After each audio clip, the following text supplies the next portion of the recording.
Comme vous le savez déjà, je suis quelqu'un de très nostalgique et la télévision comme le cinéma ont énormément contribué à construire mon imaginaire. Cette chaîne, c'est aussi pour moi une manière de redécouvrir des œuvres parfois oubliées qui ont pourtant marqué durablement mon enfance ou mon adolescence. Et c'est d'ailleurs un des aspects que je préfère dans cette aventure YouTube. Pouvoir échanger avec vous dans les commentaires, que vous soyez des passionnés qui ont grandi avec ces films et ces séries, ou simplement des curieux qui découvrent grâce à la chaîne des pépites tombées dans l'oubli. J'ai déjà consacré des vidéos au film d'animation japonais La Petite Sirène, ou encore à la série australienne Alana ou le futur imparfait. Aujourd'hui, on va continuer notre exploration des séries jeunesse des années 90-90 avec une œuvre qui m'a particulièrement marqué. Au-delà du miroir. J'avais plus revu la série depuis près de 30 ans. Pourtant, je me souvenais encore très clairement de ces personnages, de nombreuses scènes et même de plusieurs rebondissements importants de l'intrigue. C'est assez rare pour être souligné, et lorsque j'ai décidé de la revoir pour préparer cette vidéo, j'étais très curieux de découvrir si ce souvenir était simplement le fruit de la nostalgie, ou si la série possédait encore aujourd'hui les qualités qui m'avaient autant marqué lorsque j'étais enfant.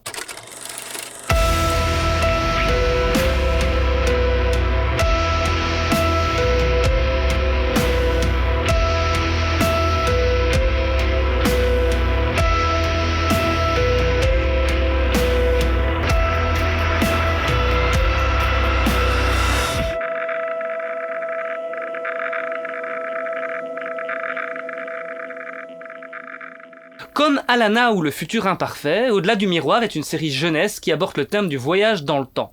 Mais son approche est très différente.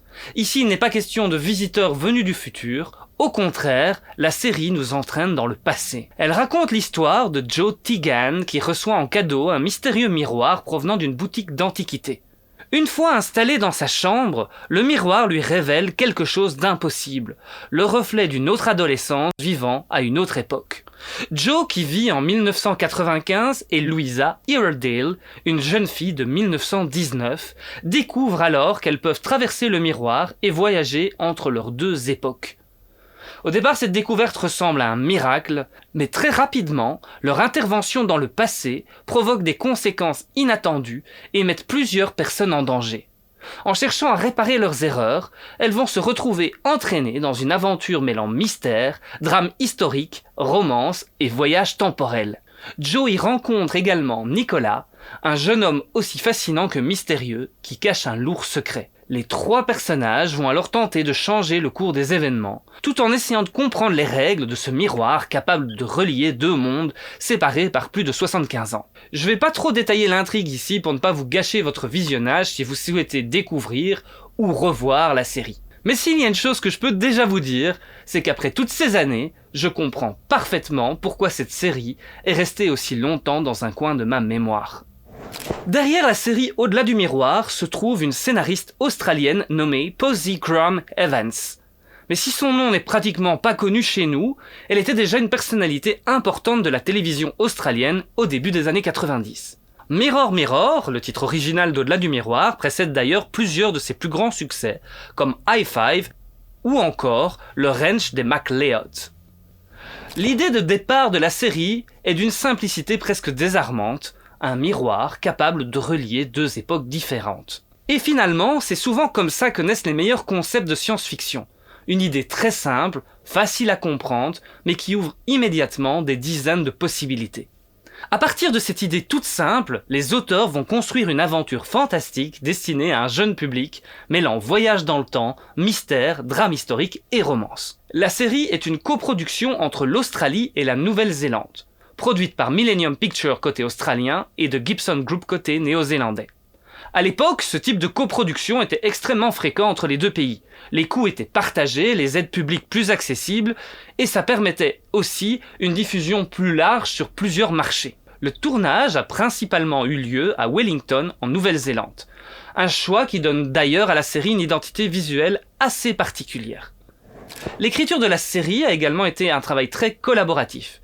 Plusieurs scénaristes et auteurs de théâtre australiens ont participé au développement des différents épisodes. Côté réalisation, les 20 épisodes ont été répartis entre John Banas et Sophie Turkey Wish. Quand on regarde la série aujourd'hui, ce qui frappe surtout, c'est l'ambition du projet par rapport à ses moyens. Nous sommes au milieu des années 90, loin des budgets actuels et des effets spéciaux numériques omniprésents. Et pourtant, avec une idée de départ extrêmement simple, les créateurs parviennent à construire un univers suffisamment riche pour captiver toute une génération de téléspectateurs. Comme quoi, parfois, une bonne idée reste le meilleur des effets spéciaux.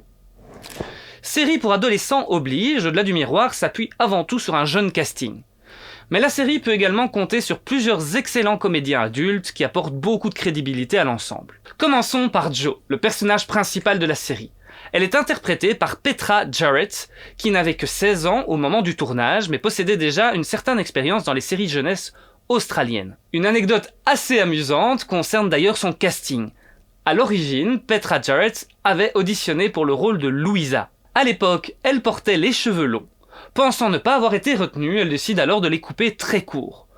Ironiquement, c'est précisément ce changement de look qui va convaincre la production de lui confier le rôle de Jo. Cette coupe de cheveux va même être intégrée au scénario puisqu'elle contribue au décalage du personnage lorsqu'elle se retrouve propulsée dans les années 1919. Elle est sortie du miroir. Elle avait les cheveux courts comme un garçon. Par la suite, Petra poursuivra une belle carrière à la télévision, au cinéma et au théâtre. On la retrouvera notamment dans la série médicale MDA,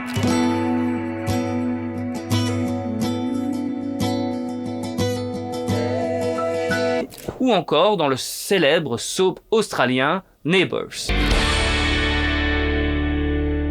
Pour incarner Louisa, la production choisit finalement Michaela Banas, alors âgée de 17 ans.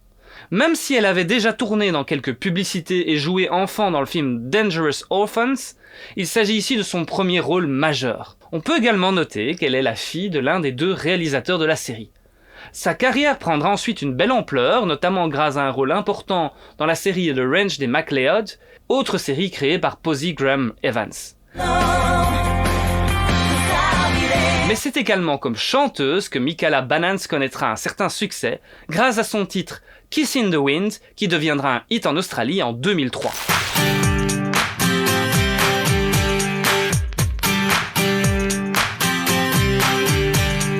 Watching you work, your wheels spinning round. You're kissing my mouth, I'm kissing the wind, trying to figure it out. Nicolas, le mystérieux voisin des Iredale, est interprété par Nicholas Hooper. Ce qui est assez étonnant, c'est qu'il s'agit pratiquement de son seul rôle important à l'écran. Pourtant, son personnage reste l'un des plus mémorables de la série. On aura l'occasion d'en reparler un peu plus tard. Pour jouer Royce, le petit frère de Jo, la production fait appel à Jeffrey Walker, alors âgé de 13 ans. Les amateurs de séries jeunesse des années 90 le reconnaîtront probablement, puisqu'il incarnait déjà Brett dans la série Océane, l'une des séries emblématiques de cette période.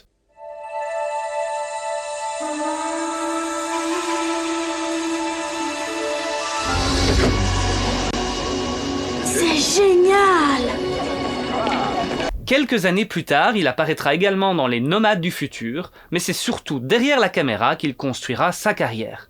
Devenu réalisateur, il mettra en scène de nombreux épisodes de séries australiennes à succès. Et fait assez amusant, il a présenté cette année, en 2026, son premier long métrage, Thing, au festival de Sundance. The main thing for me with Thing is that Thing reveals a bit of yourself. So it's not something that comes along and you befriend. It's actually revealing the bit from within you that you don't know the most about. So that's kind of the thing. So I guess, for me it would be, having someone who gives you a little bit of confidence when you feel a bit low or something like that. So, but everyone needs a Thing. Du côté des adultes, on retrouvera également plusieurs visages bien connus.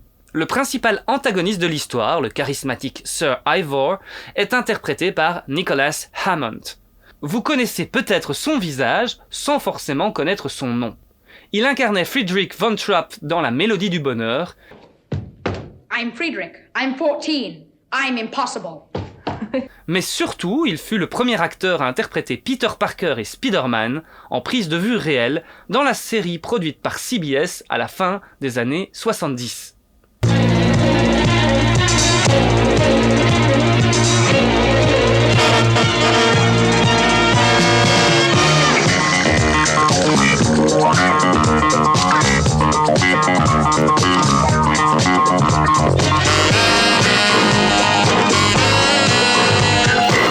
parlera probablement de cette série kitsch un jour sur cette chaîne. Le mystérieux antiquaire est quant à lui interprété par Bernard Kearns. Une anecdote amusante mérite d'ailleurs d'être racontée. Le premier choix de la production était en réalité John Pertwee, le 3e docteur de la série Doctor Who.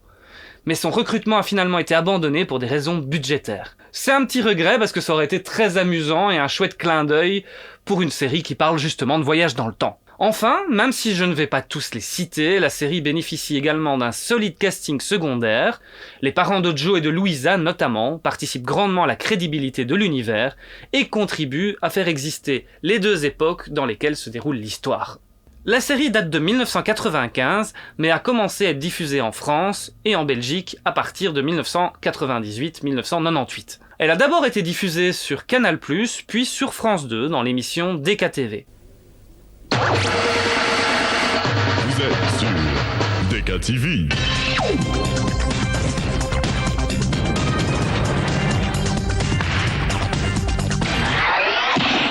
La télécong.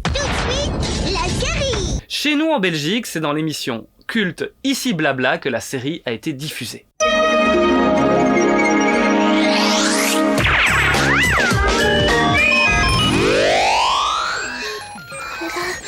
Blabla, t'as pas oublié mon appareil photo?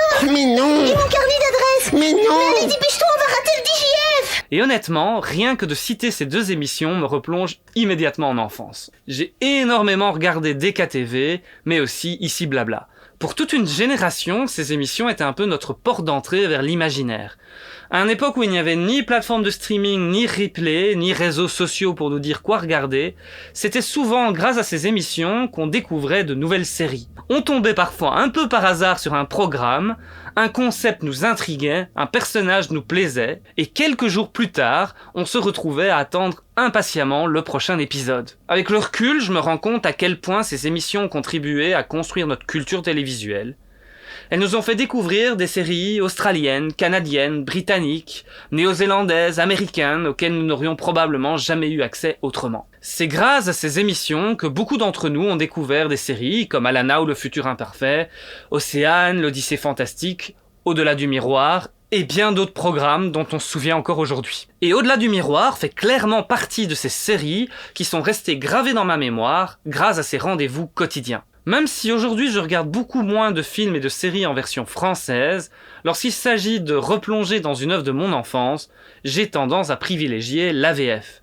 La raison est simple, une grande partie de la nostalgie passe aussi par les voix. Lorsque j'ai revu Au-delà du Miroir pour préparer cette vidéo, j'ai donc principalement regardé la version française. Malheureusement, j'ai trouvé aucune source permettant d'identifier officiellement l'ensemble du casting de doublage de la série. Mais après avoir passé autant d'années devant des films et des séries et des dessins animés, certaines voix finissent forcément par devenir familières. Le doublage de la série est assez représentatif de ce qu'on trouvait dans beaucoup de séries jeunesse de la fin des années 90. Globalement, le travail est de bonne qualité, mais on sent également qu'il s'agit d'un doublage réalisé assez rapidement.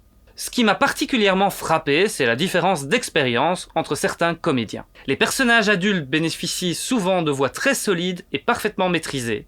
Et à l'inverse, les adolescents semblent parfois interprétés par des jeunes comédiens qui découvrent encore le métier de doubleur. Ça crée parfois un léger décalage avec la version originale. En comparant la VO et la VF, je me suis d'ailleurs rendu compte que les jeunes acteurs sont globalement bien meilleurs que ce que laisse penser la version française.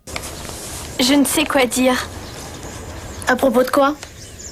J'en sais rien. Tout ce que je vois ici, toutes ces choses, Tu pourrais dire, c'est d'enfer. I don't know what to say. About what? Anything. Everything. What's this? How about Unreal? Parmi les voix que j'ai réussi à identifier, il y en a une qui saute immédiatement aux oreilles. Le charismatique Sir Ivor est doublé par Edgar Givry. Je veux que vous alliez dans la maison d'à côté et que vous retrouviez ce miroir. Et maintenant, laissez-moi en paix. Il faut que je termine les derniers préparatifs du bal de ce soir. Grand nom du doublage français, il est notamment connu pour être la voix française régulière de John Malkovich. Je suis content que tu aies appelé. Si nous passions au boudoir. Ou encore à la télévision de Richard Dean Anderson. J'allais justement le dire. Mais c'est aussi un acteur qu'on a pu apercevoir dans plusieurs films français, notamment dans cette scène dans Le Dîner de cons. C'est vous qui avez fait ça? C'est une de mes plus belles pièces. Ah bon? Vous en avez d'autres? Si j'en ai d'autres. J'ai également reconnu Christophe Lemoine dans le rôle de Nicolas. Est-ce une plaisanterie sur mon compte, Sir Ivor? Pas du tout. Et c'est assez amusant car Au-delà du miroir fait probablement partie de ses tout premiers travaux de doublage. La période correspond en tout cas au début de sa carrière. Sa voix vous est certainement familière puisqu'il interprète notamment Cartman et Butters dans la série South Park. Je suis pas gros, j'ai une ossature lourde. Mais aussi Sam dans la trilogie du Seigneur des Anneaux. C'est moi. C'est votre Sam.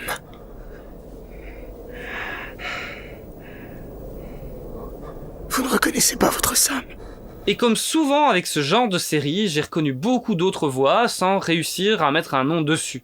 Alors si certains d'entre vous reconnaissent d'autres comédiens de doublage, n'hésitez pas à les partager dans les commentaires. Je serais curieux de pouvoir compléter le casting doublage de cette série. En préparant cette vidéo, j'ai été surpris de découvrir à quel point les informations sur la série étaient rares. Malgré le certain succès et les émissions assez cultes dans lesquelles la série a été diffusée à l'époque, j'ai trouvé très peu de ressources sur la série et encore moins de ressources en français. Il n'existait même pas de page Wikipédia française consacrée à la série. Cette absence est désormais corrigée puisque je me suis permis de créer la page et j'ai essayé d'y rassembler la plupart des informations que j'ai pu retrouver au fil de mes recherches. Dès le premier épisode de la série, j'ai été transporté dans une autre époque. Pas seulement celle de 1919 ou de 1995, mais aussi celle de mon enfance. Je me suis immédiatement revu, rentré de l'école chaque soir, chez mes grands-parents, pour regarder les nouveaux épisodes de mes séries préférées. Et puis il y a le générique. Ce générique m'avait énormément marqué à l'époque. Ces paysages magnifiques et mystérieux de Nouvelle-Zélande, cette chanson pop courte mais immédiatement reconnaissable, en quelques secondes, j'étais replongé presque 30 ans en arrière. Out of time. Where are they now? All the ghosts from your past, lost in dreams of a time long gone by. Oh, it's like a mirror in your mind. J'ai également retrouvé ce qui faisait la force de beaucoup de séries de cette période, les cliffhangers. À la fin de presque chaque épisode, on se retrouve face à une situation compliquée et on se dit « Oh mon Dieu, quelle catastrophe, comment ils vont se sortir de là ?» Aujourd'hui, on regarde souvent les séries en binge-watching, on lance directement l'épisode suivant. Mais à l'époque, il faut se souvenir qu'il fallait attendre le lendemain, parfois même plusieurs jours, pour pouvoir voir la suite de l'histoire. Et cette attente faisait travailler l'imagination. On réfléchissait à la suite, on inventait des théories, on rêvait aux aventures des personnages, on en parlait avec les copains à l'école. Et je pense que c'est aussi une des raisons pour lesquelles certaines séries nous ont autant marqués. Malgré ce que je raconte là, je dois avouer que pour ce revisionnage, j'ai regardé les 20 épisodes assez rapidement. Malgré les années, malgré certains défauts qui m'ont davantage sauté aux yeux aujourd'hui, revoir la série n'a absolument pas gâché le souvenir que j'en gardais. Parce qu'au fond, Au-delà du miroir reste une série extrêmement agréable à regarder. Comme Alana ou Le Futur Imparfait, elle est assez représentative de ce que les séries jeunesse australiennes faisaient de mieux à cette époque. Avec des moyens relativement modestes, elles arrivaient à créer des univers riches, des personnages attachants, et surtout cette envie irrésistible de connaître la suite.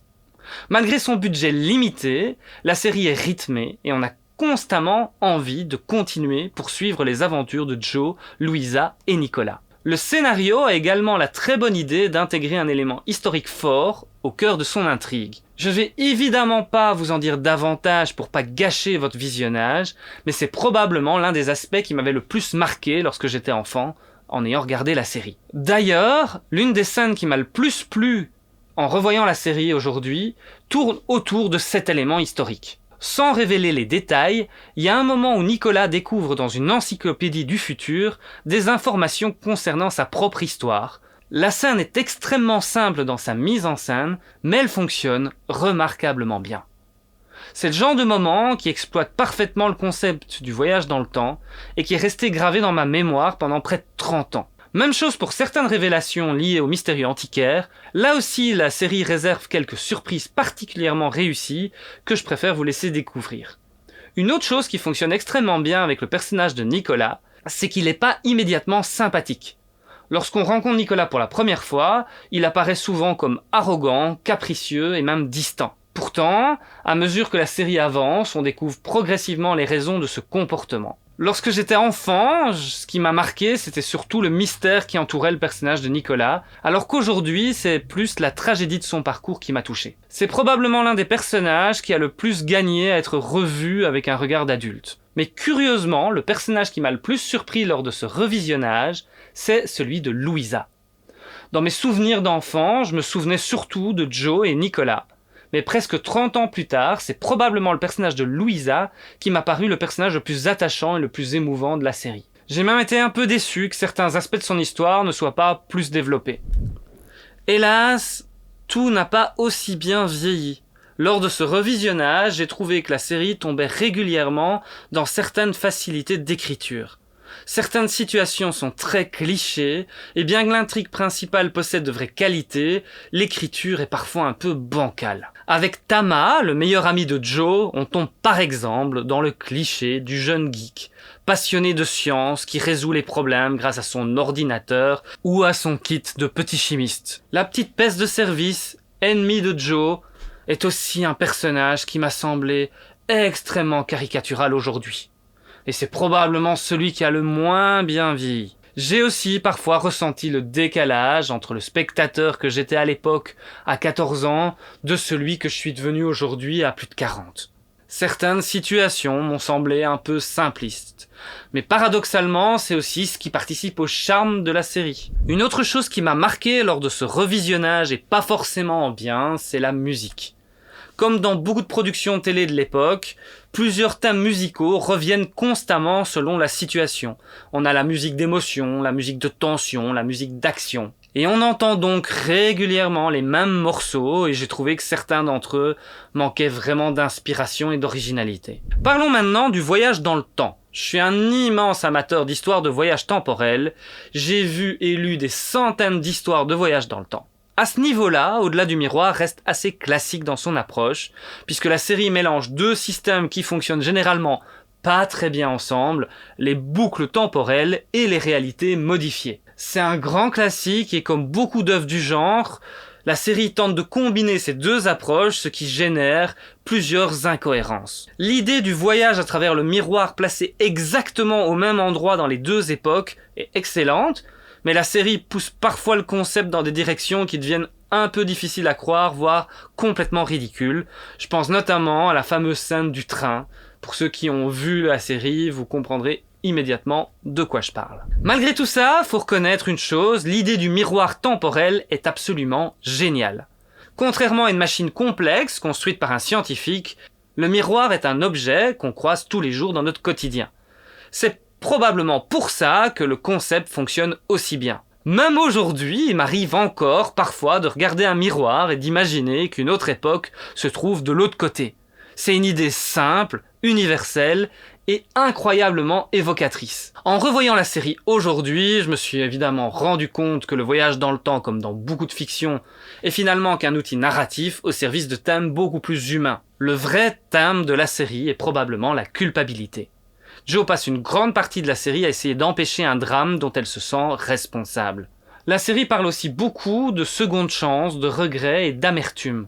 Le mystérieux vieil homme, l'antiquaire qui gravite autour de l'histoire, est lui aussi profondément lié à cette idée de vouloir changer le cours des choses. Un autre aspect positif de la série qui m'a frappé lors de ce revisionnage, c'est la qualité de l'écriture de ces personnages féminins. On sent vraiment une sensibilité particulière derrière cette série.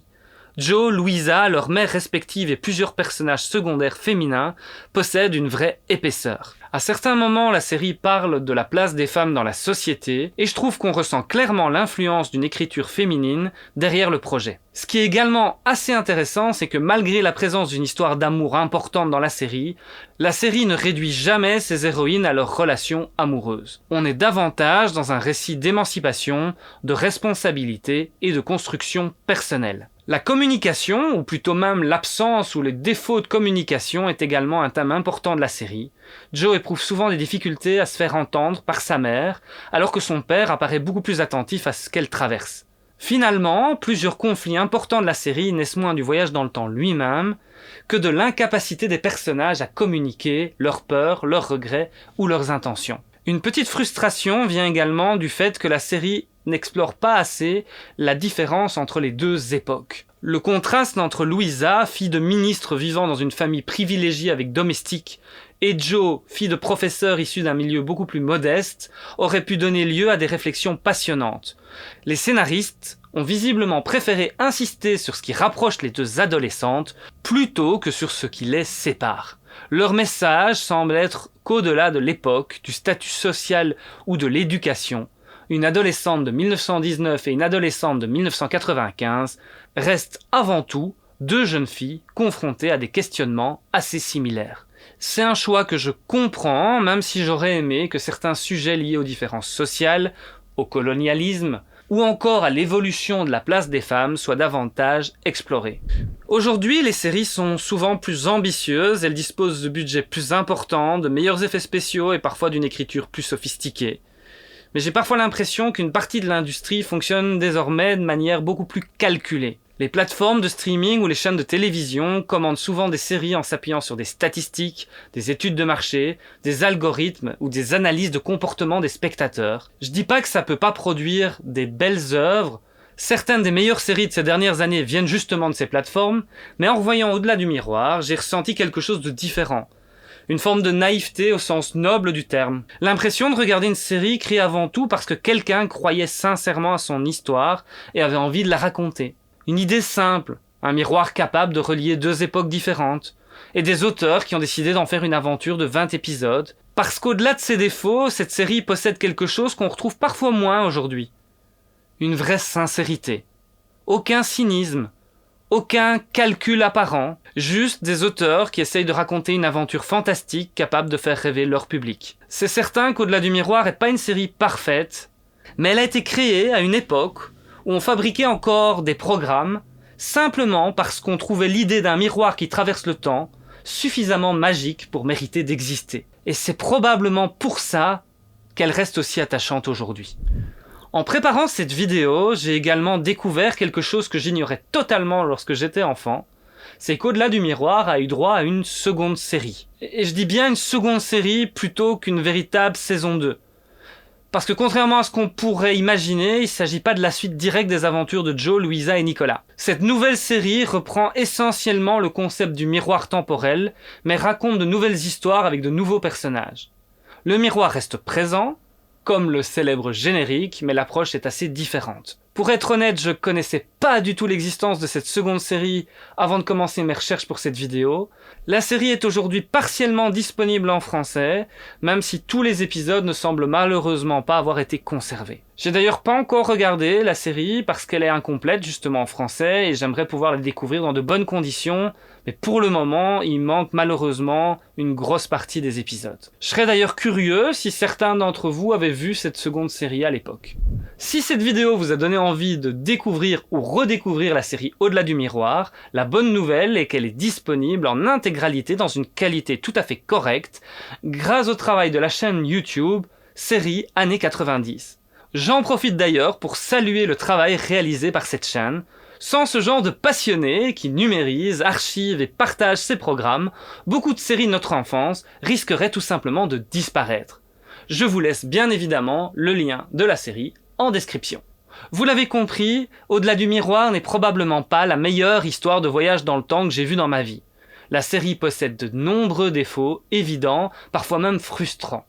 Pourtant, presque 30 ans après sa diffusion, elle a réussi quelque chose que peu d'œuvres accomplissent. Elle est restée dans ma mémoire. Et après ce revisionnage, je comprends mieux pourquoi. Parce qu'au-delà de ses paradoxes temporels, de ses effets spéciaux modestes et de ses imperfections, elle raconte avant tout une histoire sincère, portée par des personnages attachants et une idée de départ absolument brillante. Et parfois, c'est largement suffisant pour traverser le temps. Et vous, est-ce que vous regardiez Au-delà du miroir à l'époque ? Est-ce que certains d'entre vous se souvenaient encore de la série ? Ou est-ce que cette vidéo vous a donné envie de la découvrir pour la première fois ? Dites-moi tout dans les commentaires. Et comme d'habitude, on se quitte avec une petite expérimentation musicale. J'ai pris beaucoup de plaisir à réaliser cette reprise rock du générique de la série. Même si je dois avouer que ça a représenté un travail assez conséquent puisqu'il existait, à ma connaissance, aucune partition officielle du morceau. Je vous laisse découvrir le résultat et à très bientôt dans l'ombre du projecteur. Far, far away, on the edge of the world.